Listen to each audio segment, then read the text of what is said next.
experience every moment through our voice. গল্পে খুঁজে পাবে ভালোবাসার স্পর্শ।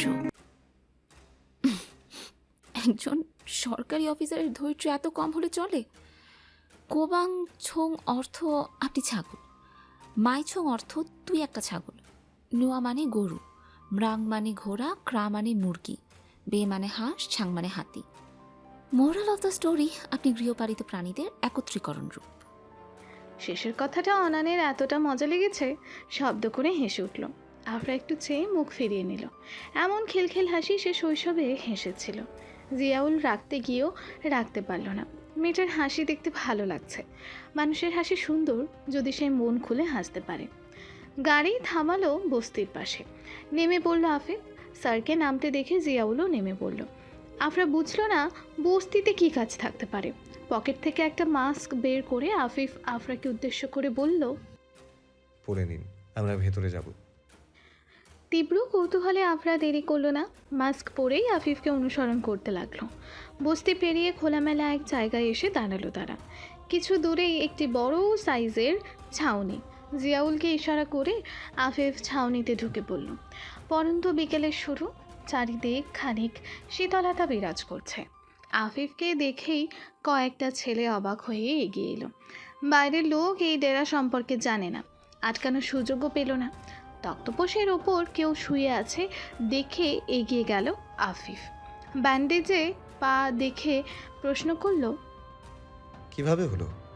ছেলেটি উঠে দাঁড়ালো। আফিফকে এক লহমায় চিনে ফেলল। গড় করে বলে উঠল,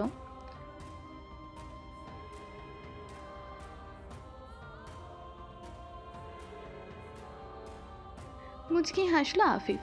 সে ঠিকই ধরেছিল, ঘটনার সত্যতা যাচাই করতে ঠিক লোক আসবে। তক্তপোষের একপাশে বসে বলল, রিল্যাক্স, আমি তোমাদের সাথে এমনি কথা বলতে এসেছি। আহত হলে কি করে?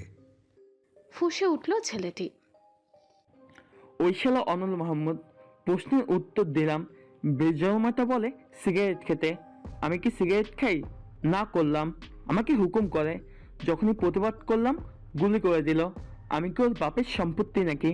শালা একদিন একা পাই একদম জানে মেরে দেব। ছেলেটি ঠিক জানে এমন কিছু পারবে না, তবু মনের রাগ মেটাতে নানান কথা বলে যাচ্ছে। আফিফ জিয়াউলের দিকে চোরা চোখে তাকালো। মনে মনে এসে বেশ খুশি হয়েছে। এবার একটু তাতিয়ে দেওয়া যাক। তুমি তার কিছুই করতে পারবে না। অধীনস্থ হয়ে মালিকের দিকে হাত বাড়ানোর দুঃসাহস করছো? কিসের অধীনস্থ? আমি ওর খাই না পড়ি? কাজ খুঁজছিলাম, তখন তো কেউ না কর দিল না। এখন মানুষের টাকা মেরে খাই আর কলেজে পড়ি। বড় হলে চাকরি করে ভিক্ষুককে দিয়ে শোধ করে দেব। ছেলে মানুষই কথা। আফিফ না হেসে পারল না, হেসেই বলল, তোমার নাম কি? বাপের এক ছিল সৈয়দ, এখানে এসে হয়েছে গুরু। কেউ আর নাম ধরে ডাকে না, এখানে সব গুরু নামই চলে। আপনি জেনে এত সব কি করবেন? আপনার বড় লোক, আমাদের দিকে নাক ছিটকাবেন। আচ্ছা, কই আমি না তোমার সাথেই বসে আছি? বাচালদের মতো কথা বলো না, মূল কথায় আসি। ছেলেগুলো সহ আফরা উৎসুক হয়ে তাকিয়ে রইল আফিফের দিকে। কি এমন কথা থাকতে পারে বুঝতে পারছে না। আফিফ কিছুটা সময় নিল, জোরে নিঃশ্বাস নিয়ে বলে উঠল, আমার তোমাদের দরকার। ওই যে একটু আগে বললে না, একা পেলে জানে মেরে দিবে। জানে মেরে দেওয়ার আগে তো তাকে একা পেতে হবে। কিন্তু অনল মাহমুদ তো একা থাকে না, চারপাশ সিকিউরিটি। তাই আগে আমাদের তাকে একা করতে হবে। এর জন্যই তোমাদের দরকার। আফিফের কথা শেষ হতেই একজন গম গম করে বলে উঠল, মানে আপনি কি বোঝাতে চাচ্ছেন? আমি এসবের মধ্যে নেই। আপনি সরকারি অফিসার, আসামি আপনি ধরবেন, কিন্তু আমাদের ব্যবহার করতে চাইছেন কেন? ভাতের অভাবে মরে গেলে আপনার সরকার আমাদের খাওয়ান না সরি ভাতের অভাবে মরে গেলে আপনার সরকার আমাদের খাওয়ান দিবে? ফিরেও চাইবে না। সরকার তো জানেই না তার দেশে এত মানুষ অনাহারে আছে। কাজের অভাবে অপরাধ জগতে ঢুকে পড়েছে। সরকার সুনাম নিবে, পাবলিকের কাছে বাহাদুরি দেখাবে, আমরা কিছুই পাবো না।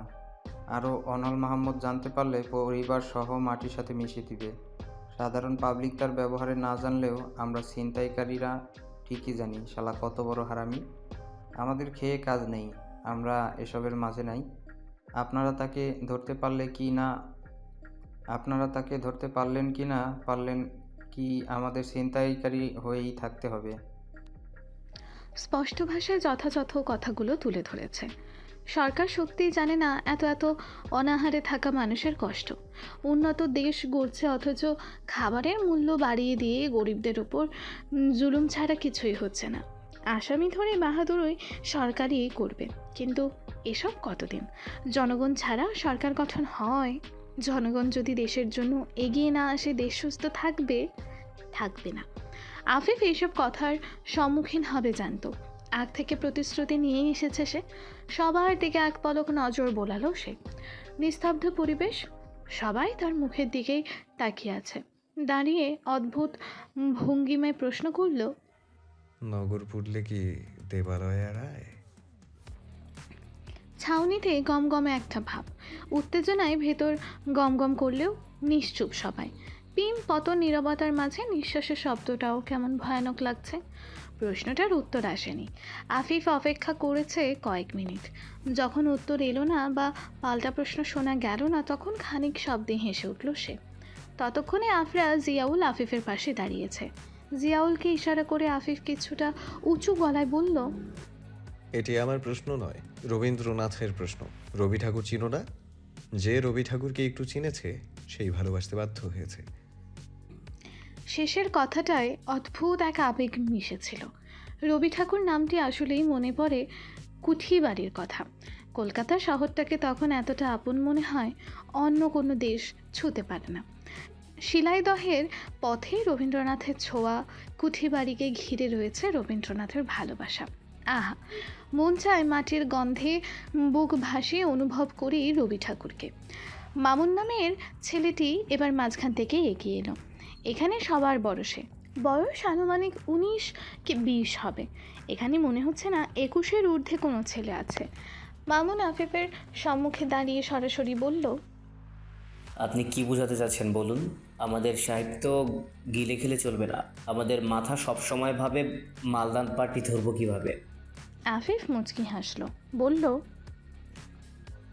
নগরে আগুন জ্বলছে, সেই স্ফুলিঙ্গের নিষ্ঠুরতা থেকে দেবালয় রক্ষা পাবে না। একইভাবে জ্বলবে, পুড়বে, ছাই হবে। কিন্তু দেখো, দেবালয়ে হলো ধর্মকর্ম পালন করা হয়। অনেকের ভাষ্য মতে বিধাতা থাকেন। তাহলে কি বিধাতা রক্ষা করতে পারবেন না? কিন্তু বিধাতা যে অসম মনোভাব পোষণ করেন না। কর্মের সামঞ্জস্যতায় তুমি ফল পাবে। এখন তুমি যদি মনে করো সরকারের কাজ শুধু সরকারের, লাভ হলেও সরকারের হবে, ক্ষতি হলেও সরকারের হবে, তাহলে তোমাদের ভবিষ্যৎ কি? লাভ হলে সরকারের হবে, কিন্তু ক্ষতি থেকে তুমি বাঁচবে কি করে? ইয়াং জেনারেশন তোমরা পরবর্তী প্রজন্মের জন্য কি রেখে যাচ্ছ?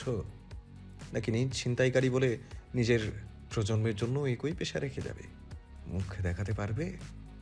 গর্ব করে বলতে পারবে তোর বাবা ছিনতাইকারী ছিল, খুনি ছিল, যে মানুষের হক কেড়ে নিয়ে বেঁচেছে? বলতে পারবে? ঠিক জায়গায় ঘাটা লেগে গেল মনে হয়। ছেলেগুলো কেমন নিয়ে গেল, মাথা নত করে দাঁড়িয়ে রইল লজ্জায়।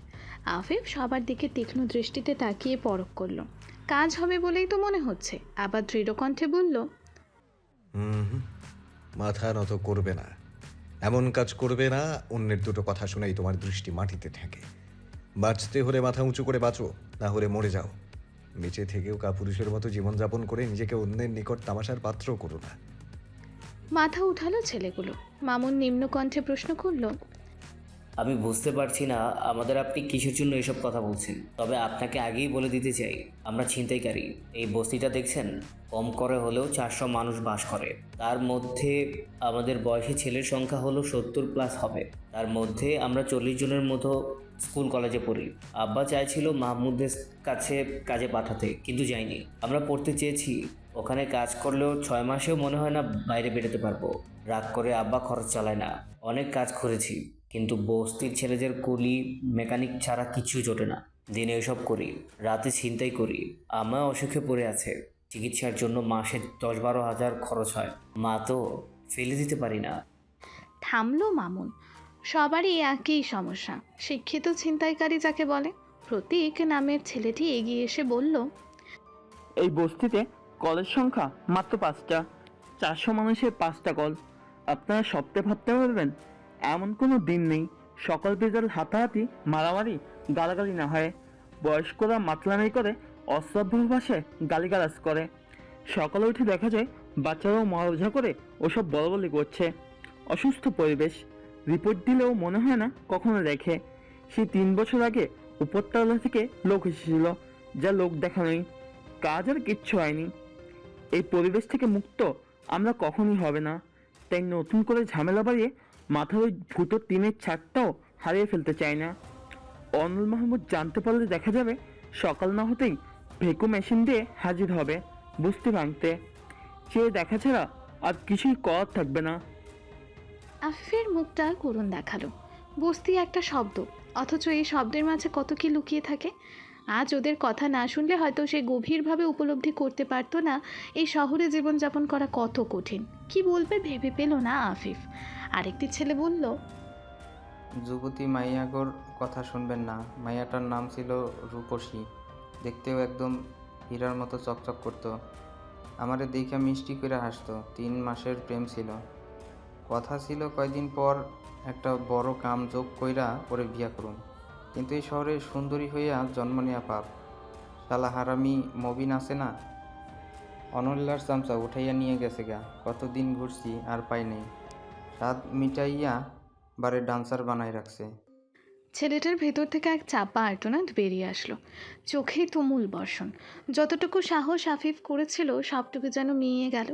সে কি আবেগের কাছে হেরে যাচ্ছে? এমন হওয়ার তো কথা ছিল না।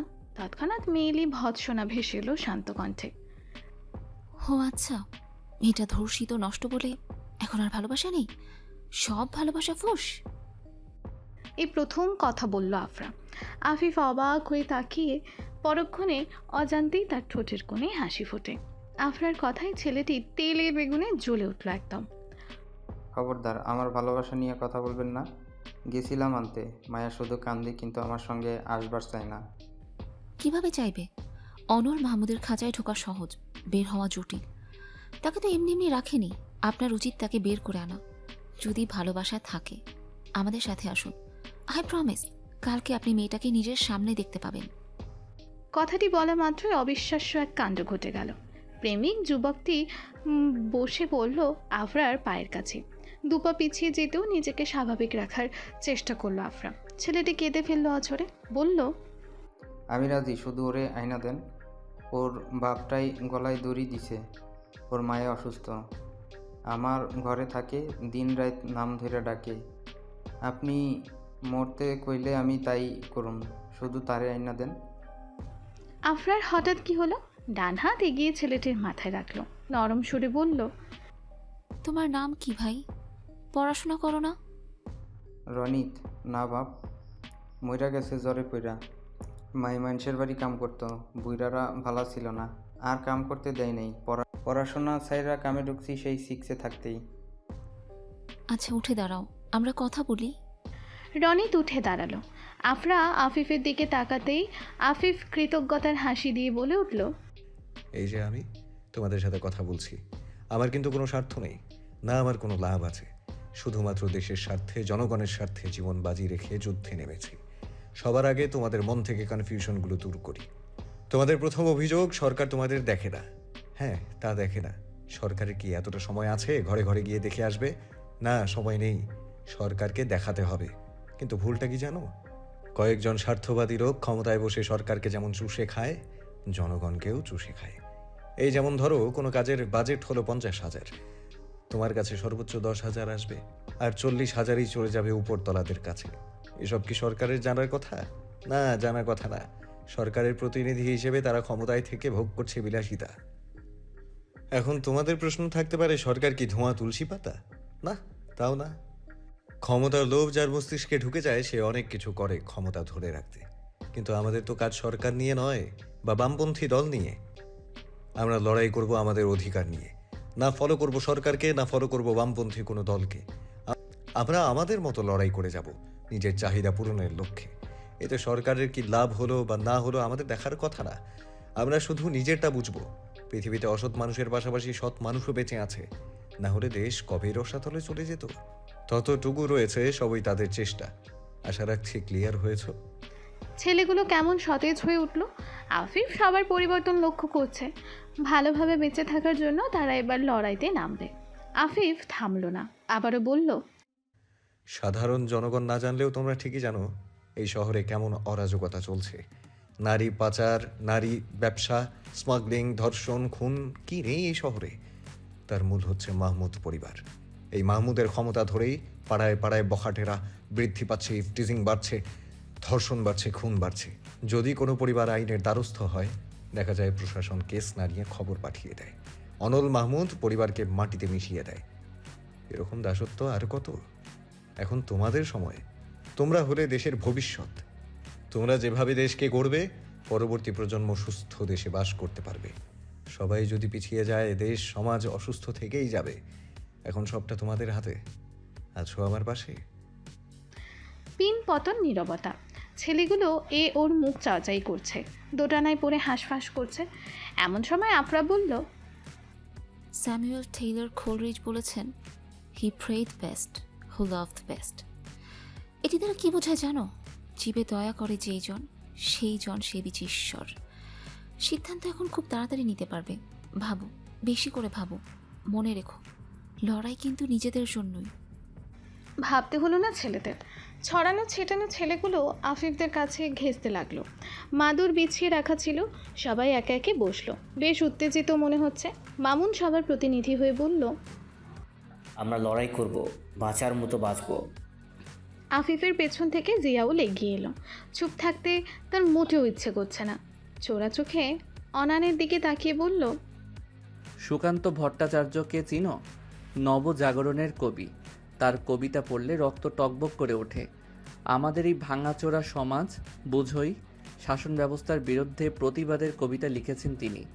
যুদ্ধ শুধু যে অস্ত্র দিয়ে হাতাহাতি করে তা নয়, মস্তিষ্ক দিয়েও যুদ্ধ ঘোষণা করা যায়, বিদ্রোহী মনোভাব পোষণ করা যায়। এই যেমন সুকান্ত স্যারের একটি কবিতা শুনবে, এবার লোকের ঘরে ঘরে যাবে সোনালী নয়কো রক্তে রঙিন ধান, দেখবে সকলে সেখানে জ্বলবে দাউ দাউ করে বাংলাদেশের প্রাণ। প্রতিবাদ দেখেছ? দাউ দাউ করে কিন্তু আগুন জ্বলছে।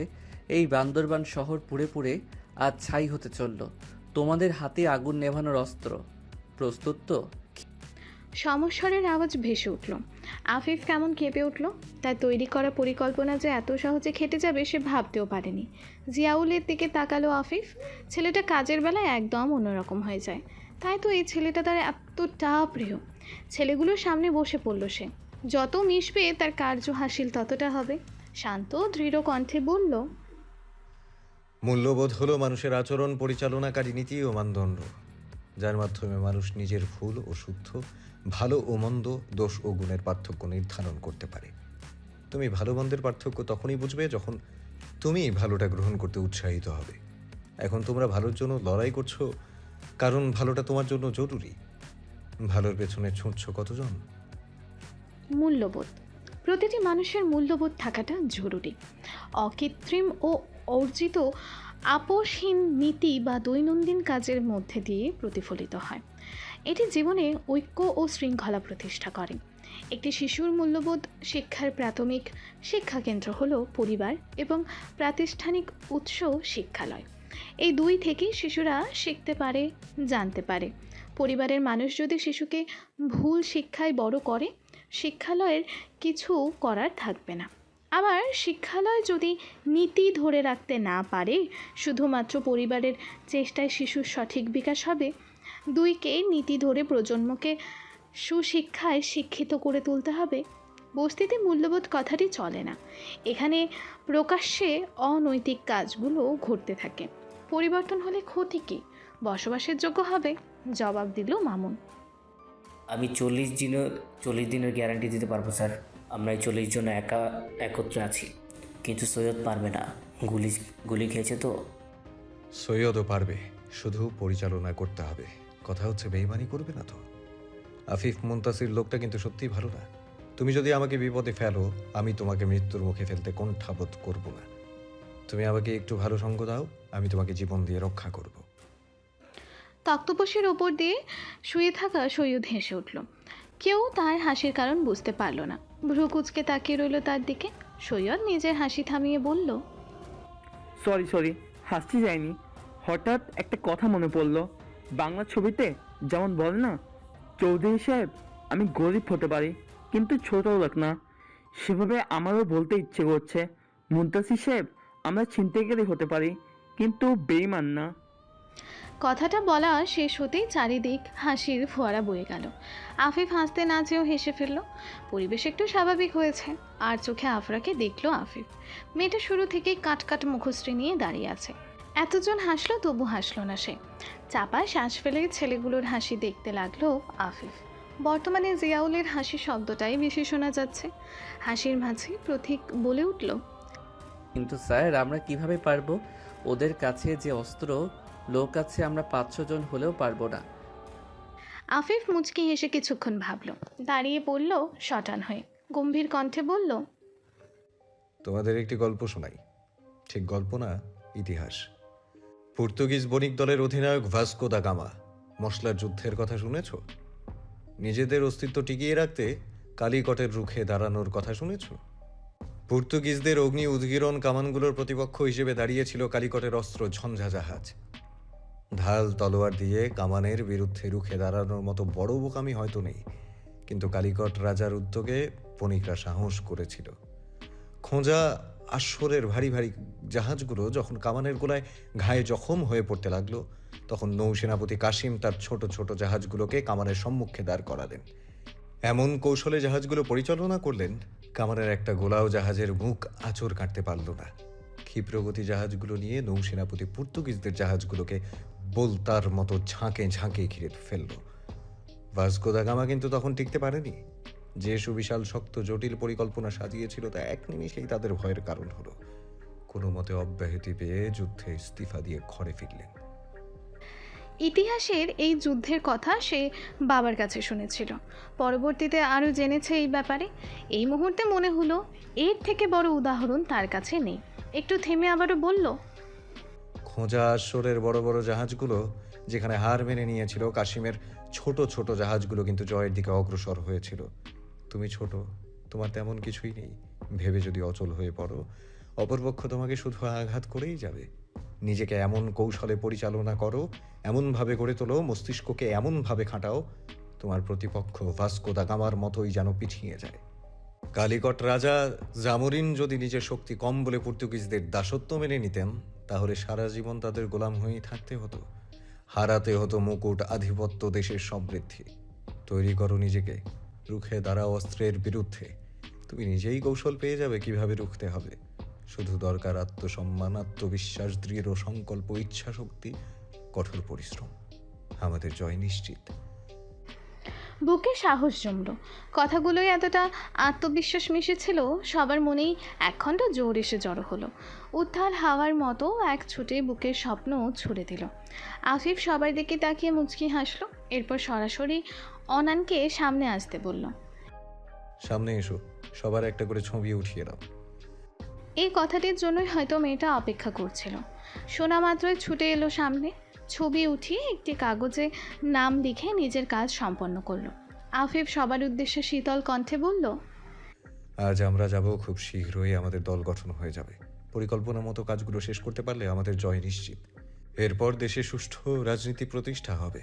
অসৎ লোকও থাকবে, তবে তাদের মনে ভয় থাকবে। স্বয়ং আদিল মাহমুদ জিততে পারেননি। তোমাদের কাজে খুশি হয়ে সরকার বড় একটি সুযোগ দিতে পারে, আবার নাও পারে। তোমাদের ভালো তোমাদেরই বুঝে নিতে হবে। আমি মাসে 1 লাখ রোজগার করি বা 2 লাখ, এতগুলো পরিবারকে আমি একা বহন করতে পারবো না, কিন্তু প্রত্যেক পরিবার থেকে একজন আমার সাথে এলে সেটি সম্ভব। মনে রাখবে, 10-এর লাঠি 1-এর বোঝা। বেরিয়ে পড়ল আফিফ। আফরা কিছু বলল না, খুব শান্ত সে। মনে ক্ষুদ্র ঝড় বয়ে যাচ্ছে। এমন পরিকল্পনা সে করতে পারেনি, সে ভাবতেও পারেনি এভাবে। ভিন্ন মস্তিষ্ক, ভিন্ন পরিকল্পনা। খেলাটা এবার পাবলিকলি ওপেন হয়ে গেল। আনমনা হয়ে আফিফকে অনুসরণ করলো আফরা। জিয়াউল গেল না, তার কিছু বলতে ইচ্ছে করছে। সবাইকে উদ্দেশ্য করে বলল, বুক কেঁপে ওঠে না? এই ক্ষুধার রাজ্যে পৃথিবী রূপকথার মতো এত এত মানুষ বাঁচার তাগিদে লড়ে যাচ্ছে। শিশু থেকে শুরু করে 80 বছরের বৃদ্ধ দুমুঠো ভাতের জন্য লড়ে যাচ্ছে। আমরা স্বাধীন দেশের নাগরিক হয়েও ঠিক স্বাধীনতার অর্থ বুঝি না। বড় লোকের কাছে স্বাধীনতা হলো বাড়ি গিয়ে মদ খেতে নিষেধ করলে তাদের স্বাধীনতা ভঙ্গ হয়। আর নিম্ন শ্রেণীর মানুষরা তো জানেই না স্বাধীনতার মর্মার্থ। তাদের কাছে নিছক একটা শব্দ মাত্র। মানুষ জটলা করে ঠিক, কিন্তু যখন দেখে জটলা তাদের দিকেই আসছে তখন কেটে পড়ে। এটাকে তো স্বাধীনতা বলে না। যে শহরে মত প্রকাশ করলে মৃত্যু হজম করতে হয়, সে শহরে বাঁচা যায় মুখ বুজে। তোমরা যুব সমাজ, তোমাদের মুখ বুজে পড়ে থাকা মানায় না। লড়ে যাও, বাঁচো, বাঁচার মতো বাঁচো, না হয় মরে যাও। বড় বড় পা ফেলে বেরিয়ে এলো জিয়াউল। কথাগুলো বলতে পেরে স্বস্তি পেয়েছে সে। নুরুল আলম সিদ্দিকী যে কাজটি তাকে দিয়েছেন সে কাজটি যথাযথ করতে পারলেই যেন সে হাঁফ ছেড়ে বাঁচে। এক অদ্ভুত ঘোরের মধ্যে গাড়িতে গিয়ে বসলো জিয়াউল। আফিফরা তার জন্য অপেক্ষা করছিল। গাড়ি ছুটতেই আফরা হঠাৎ প্রশ্ন করে, শেষমেশ ভাস্কো ডা গামা কিন্তু ছিনিয়ে নিতে পেরেছিল, পুরো কয়েক যুগ রাজত্ব করেছে, সে কথা বললেন না কেন? ছিনিয়ে নিতে পেরেছিল বলে আমি কালিকটের রুখে দাঁড়ানোকে সম্মান করব না? যতক্ষণ লড়াই করে যাওয়া যায় ততক্ষণ করেছিল। যুদ্ধের উন্নত অস্ত্র প্রতিপক্ষের তুলনায় কম ছিল বলে হেরে গিয়েছেন। আমরা তো শুধু অস্ত্রের লড়াই করব না, খেলবো বুদ্ধি দিয়ে। ইতিহাসের অর্ধেক যদি কোনো ভাঙাচোরা হৃদয়কে শক্ত হতে শেখায়, লড়াই করতে শেখায়, পরের অংশ বলার প্রয়োজন পড়বে কেন? মুচকি হেসে গাড়ি চালানোই মন দিল আফিফ। আফরা কিছুক্ষণ সেই হাসি হাসি মুখশ্রীর দিকে তাকিয়ে বাইরে নজর দিল। এদিকে জিয়াউল নিশ্চুপ। আজকের কথাগুলো বিরাট প্রভাব ফেলেছে তার ওপর। এভাবে সে কখনোই ভাবেনি। বড় স্যারের প্রত্যেকটা কথা সে অক্ষরে অক্ষরে পালন করলেও দেশ নিয়ে এভাবে ভাবার সুযোগ সে নেয়নি। হয়তো সে এক ফ্যান্টাসিতে বসবাস করত, বোকামি করত, ছেলে মানুষই করত। আজ এই সভাটা তাকে অনেক কিছু বুঝিয়ে দিয়েছে, অনেক কিছু শিখিয়েছে। ঘোর থেকে সে যেন বের হতেই পারছে না। আনমনেই বিড়বিড় করলো, কবিতা তোমায় আজ দিলাম ছুটি, ক্ষুধার রাজ্যে পৃথিবী গদ্যময়, পূর্ণিমার চাঁদ যেন ঝলসানো রুটি। চমকে গাড়ি দাঁড় করলো আফিফ। পেছনে তাকালো, ঝাঁকুনিতে জিয়াউলের ঘোর কেটেছে। বিব্রত হলো সে। আফিফ অপলক তাকিয়ে রইল জিয়াউলের দিকে। আফিফের দৃষ্টি উপেক্ষা করতে না পেরে বিগলিত হাসল জিয়াউল। আফিফের চোখে মুখে প্রাপ্তির ছোঁয়া। ঠোঁট এড়িয়ে হেসে সামনে তাকালো। কি মনে করে আবারও পেছনে ঘুরে কপালে ডান হাত ঠেকিয়ে স্যালিউটের ভঙ্গিমা করলো। জিয়াউল হাত দিয়ে মুখ চেপে ধরল। এই পেশাটা তাদের কাছে কি বাইরের কেউ কিছুতেই বুঝবে না। ইমোশনের প্রথম সারিতে অবস্থান করছে তাদের পেশা। একটু প্রাপ্তি চোখে জ্বলন ধরায়। মৃতের ন্যায় শরীরটা বিছানায় এলানো, উজ্জ্বলতায় ভাটা পড়ে কালশিটে দেখাচ্ছে গায়ের রং। চোখ যেন কোটরে দেবে যাবে, শুষ্ক ঠোঁট। হাসপাতাল থেকে একদিনেই মেয়েটা আরও রোগা হয়ে গেল। আদিল ভেবেছে আজ সন্ধ্যার পর বাড়ি নিয়ে যাবে। যত দিন যাচ্ছে বাড়িতেই চিকিৎসা হবে। ডক্টরের সাথে কথা বলে বোনের কেবিনেই এসেছে আদিল। এমন নিয়ে যাওয়া তার কোথাও মানতে কষ্ট হচ্ছে, তবু দাঁতে দাঁত চেপে চুপ করে আছে। ভাইকে দেখে নাদিয়া হাসার চেষ্টা করে, তবে পারে না। শুষ্ক ঠোঁট ফেটে মনে হচ্ছে রক্ত বের হবে। আদিল এগিয়ে যায়, পকেট থেকে লিপ বাম বের করে নিজেই আলতো করে লাগিয়ে দেয়। কাল সেটে পড়া চোখে মুখে বিস্ময়। নাদিয়ার মনে হচ্ছে সে ভুল দেখছে, স্বপ্ন দেখছে। চোখ বন্ধ করলেই আদিল মিলিয়ে যাবে, যত্নগুলো হাওয়ায় উড়ে যাবে। কাঁপা কাঁপা হাত তুলে আদিলকে ছুঁয়ে দেওয়ার চেষ্টা। হাতটাও আজ তেরামো করছে, অবশ হয়ে যাচ্ছে মনে হচ্ছে। আদিল হয়তো বুঝলো, টুলে বসে খানিক ঝুঁকে পড়ল। নরম হাতে নাদিয়ার হাত ধরে নিজের গালে রাখতেই চোখের কার্নিশ পেয়ে গড়িয়ে পড়ল তপ্ত নোনা জল। ক্রন্দনরত চোখ নিয়ে নাদিয়া ভাইকে দেখতে লাগলো। এটা স্বপ্ন নয়, অস্পষ্ট স্বরে নাদিয়া বলল,